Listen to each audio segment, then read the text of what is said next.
શ્રી વિષ્ણુનું મસ્તક તેમના ધડથી જુદું થયું હતું. તે વિશેની કથા સૂત કહે છે. કોઈ વખતે વિષ્ણુ 10,000 વર્ષ સુધી યુદ્ધ કરીને થાકી જતા ધનુષ્યની અણી પર ભાર દઈને નિંદ્રા લઈ રહ્યા હતા. આ સમયે દેવો તેમને મળવા આવ્યા.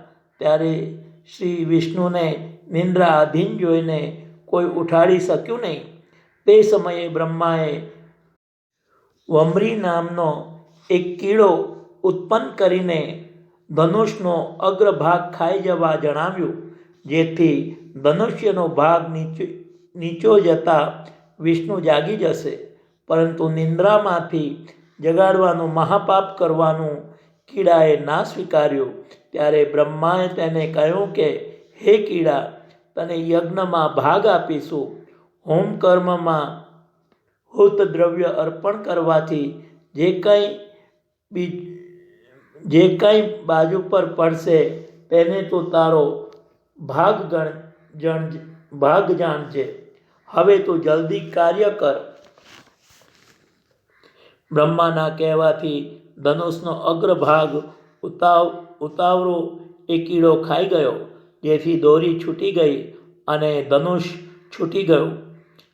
આથી ભયંકર ઘોર અવાજ થયો અને આખું બ્રહ્માંડ ખરભરી ઉઠ્યું. તે જ સમયે વિષ્ણુનું કુંડળ અને મુકુટ સહિત મસ્તક ક્યાંય ઉડી ગયું.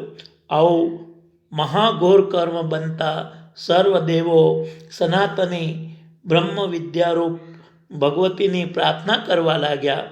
હે ભગવતી, તમે નિસ્પૃહ છો, છતાં સર્વ જગતનું કારણ પણ છો. તમારું અદ્ભુત ચરિત્ર અમારા મનને મૂંઝવી નાખે છે. હે જનની, વિષ્ણુના મસ્તકનો નાશ કરવા તમારી આ શી લીલા છે? હે આદ્ય શક્તિ, તમારા જ અંશથી ઉત્પન્ન થયેલી લક્ષ્મીનો કોઈ અપરાધ હોય તો પણ તમારે ક્ષમા કરવી જોઈએ. વિષ્ણુનું મસ્તક ક્યાં ગયું તે પણ અમે જાણતા નથી, અને હવે વિષ્ણુને જીવાડવામાં અમારો બીજો કોઈ ઉપાય નથી, માટે ક્ષમા કરો. દેવોની સ્તુતિ સાંભળીને નિર્ગુણ અને પરમ માયા સ્વરૂપ મહેશ્વરી પ્રસન્ન થયા. ત્યારે શરીર વિનાની આકાશવાણી થઈ કે, હે દેવો, તમે ચિંતા કરો નહીં. હું તમારા પર અતિ સંતુષ્ટ થઈ છું. મનુષ્ય લોકમાં જેઓ સદા ભક્તિથી મારી સ્તુતિ કરશે તેની સર્વ મનોકામના પરિપૂર્ણ થશે. વિષ્ણુનું જે મુખ ગયું છે તેનું કારણ સાંભળો. આ સંસારમાં કારણ વિનાનું કોઈ કાર્ય બનતું નથી. એક સમયે વિષ્ણુ લક્ષ્મીનું સુંદર મુખ જોઈને હસ્યા હતા.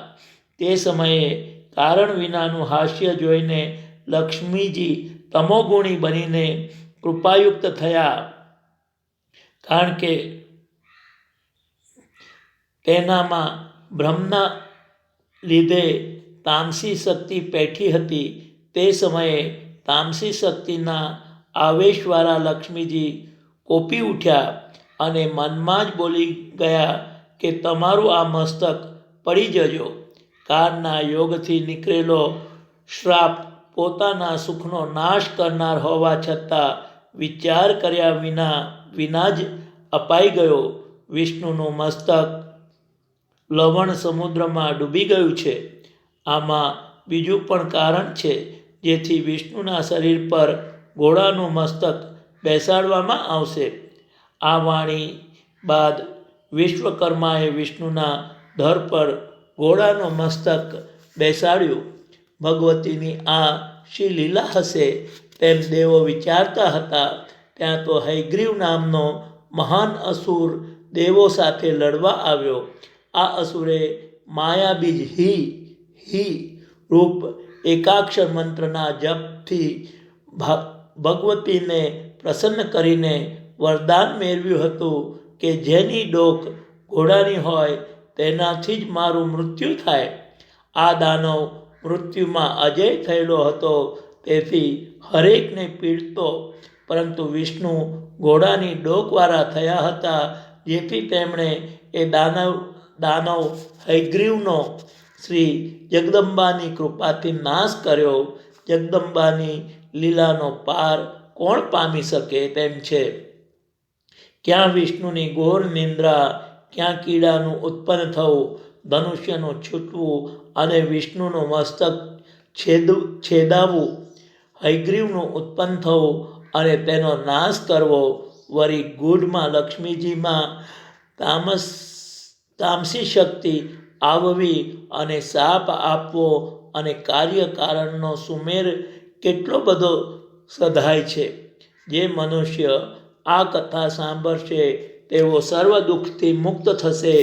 મહામાયાના આ પવિત્ર ચરિત્રનો પાઠ કરનાર પાપ રહિત થઈ સર્વ સંપત્તિ માન થશે.